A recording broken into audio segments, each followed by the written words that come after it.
Assalamualaikum warahmatullahi wabarakatuh. Perkenalkan, nama saya Wiwi Lestari. Saya adalah mahasiswa Universitas Widyatama, jurusan S1 Manajemen kelas track B2. Saat ini saya akan menyampaikan presentasi sebagai salah satu pemenuhan tugas besar UAS di mata kuliah Pasar Uang Modal di bawah bimbingan Ibu Siti Komariah. Mari kita simak bersama-sama.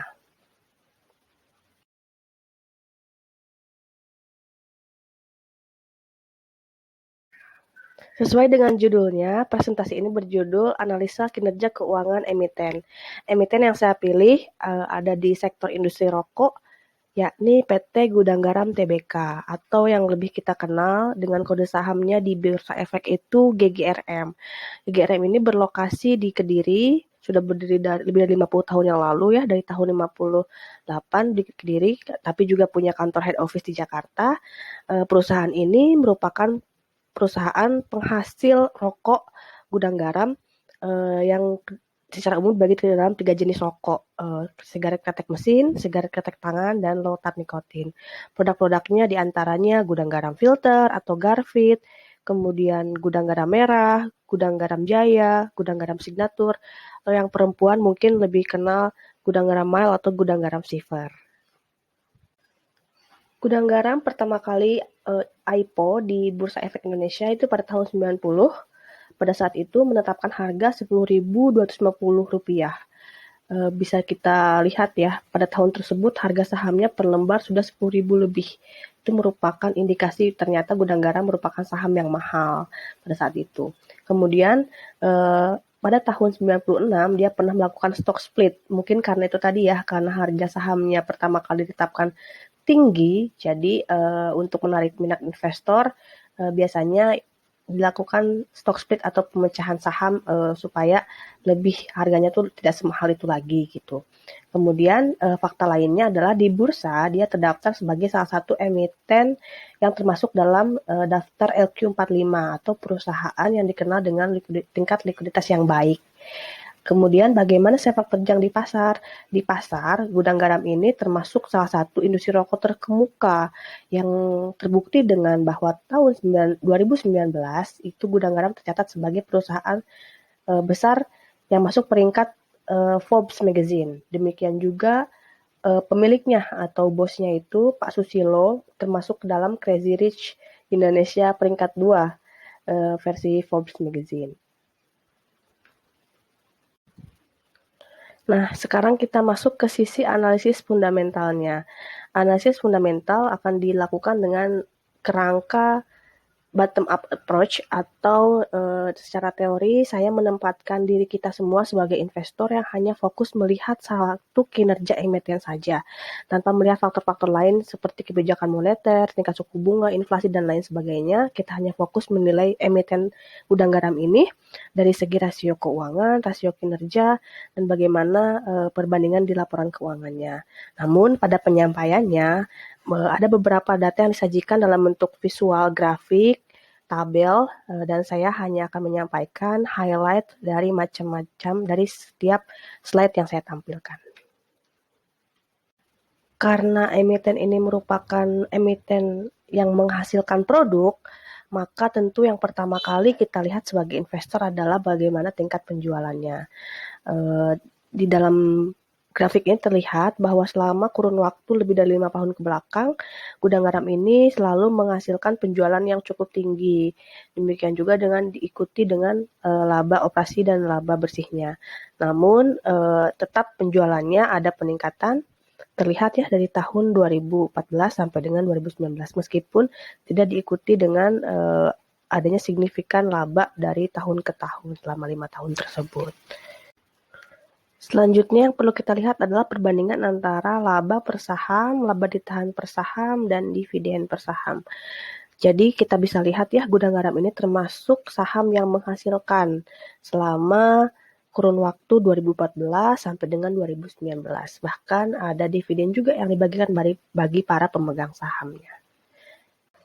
Selanjutnya masih dari laporan keuangan juga bisa kita bandingkan adanya keberadaan aset lancar itu, kalau dalam grafik ini ya, kita lihat keberadaan aset lancar itu selalu lebih tinggi atau selalu lebih besar dari hutang lancar yang si gudang garam miliki.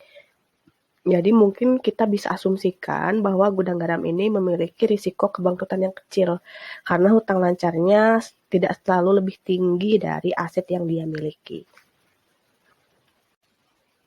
Sekarang kalau dilihat dari rasio keuangannya, kita bagi menjadi 4. Yang pertama itu ada yang namanya rasio likuiditas. Secara rasio likuiditas, gudang garam ini termasuk yang kondisi yang baik ya likuiditasnya, karena bisa kita lihat grafiknya selalu naik, trennya itu naik. Kemudian yang paling menarik itu rasio current asetnya ya, current rasionya.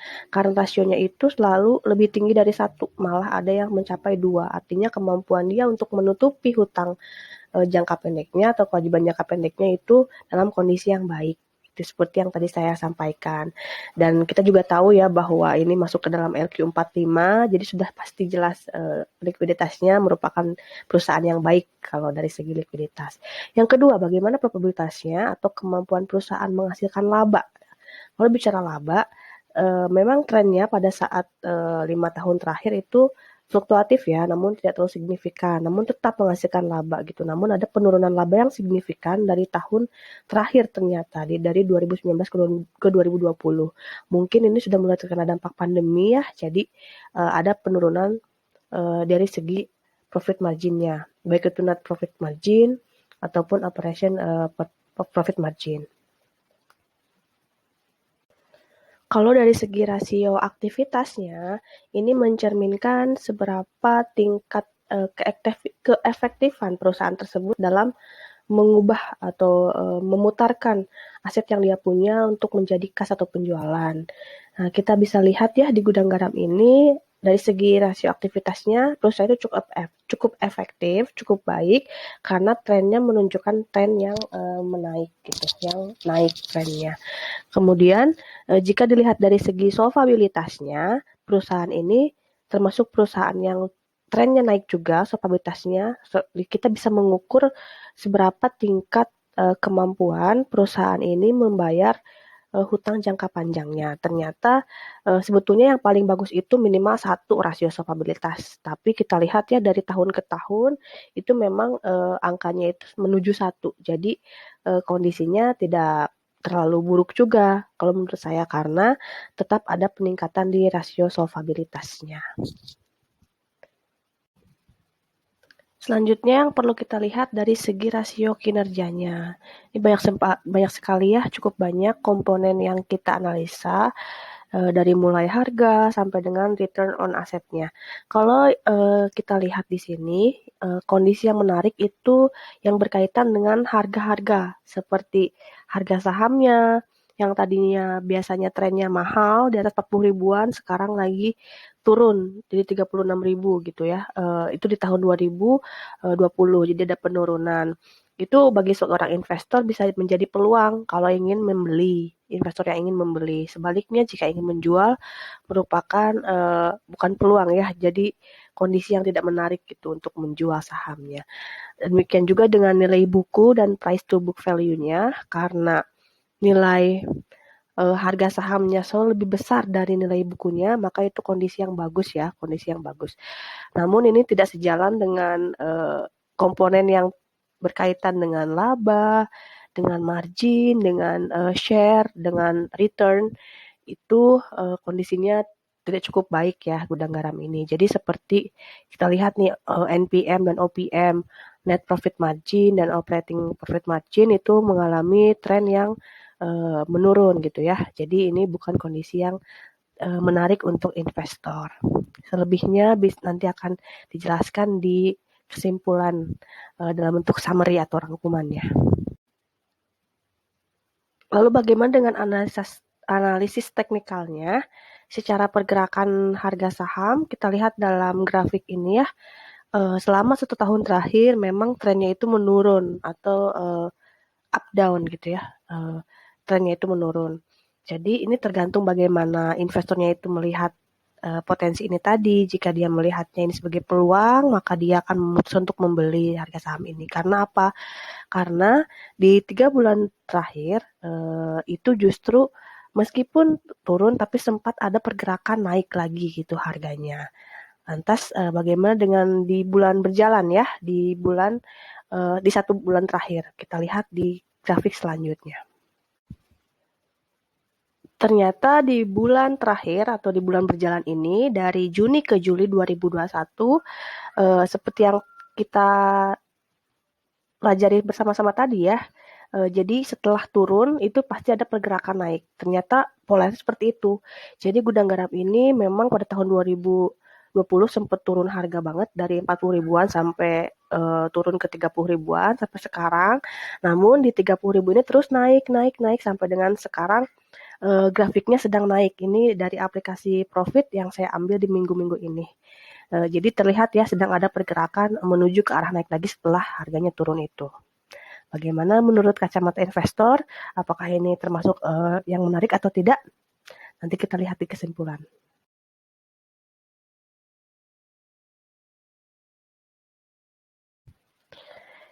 Jika disimpulkan, terlihat dalam tabel berikut ini, dari 4 rasio keuangan sudah kita analisis tadi, gudang garam ini secara umum menggambarkan emiten yang dalam kondisi kinerja yang baik secara rasio keuangan. Dari segi likuiditas, aktivitas, dan solvabilitasnya. Namun tidak demikian dengan rasio profitabilitasnya. Karena itu tadi ya, mengingat labanya juga menurun, maka tentu profitabilitasnya sedang kurang baik pada saat ini. Demikian jika dilihat dari rasio kinerja keuangannya. Demikian pula dari segi rasio kinerjanya, itu dari komponen yang kita analisis tadi bisa disimpulkan ada dalam kondisi yang menarik, ada juga yang tidak menarik. Kalau yang kondisi menariknya itu berkaitan dengan harga tadi ya, jadi karena memang harganya sedang turun, bisa dibilang ini kondisi yang merupakan peluang bagi perusahaan yang ingin, bagi investor yang ingin menginvestasikan uangnya kepada saham yang biasanya mahal, sedang tiba-tiba turun gitu, jadi jarang-jarang. Karena setelah turun biasanya naik lagi kan tadi seperti itu. Kemudian yang tadi juga disampaikan kalau dari segi yang berhubungan dengan margin itu sedang tidak menarik. Namun jika dilihat dari DER, PER itu masih kondisinya so-so lah ya. Jadi cukup tidak terlalu signifikan juga gitu kalau dari segi ininya. Jadi bisa jadi menarik juga. Bisa juga jika memang yang mengharapkan laba banyak dan share yang banyak, maka ini belum tentu menarik juga. Tergantung bagaimana investor melihatnya.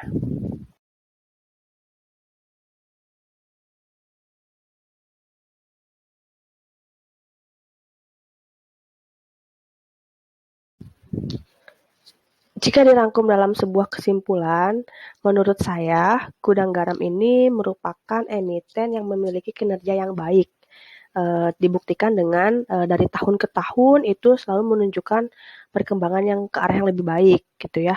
Meskipun di tahun terakhir ini karena memang efek dari pandemi, tentu kondisinya memang ada penurunan. Namun secara umum pergerakannya itu menunjukkan growth dari segi likuiditas, aktivitas, dan solvabilitas itu dalam kondisi yang baik. Artinya secara perusahaan menurut saya gudang garam ini merupakan perusahaan dengan yang emiten yang kinerja yang baik gitu ya.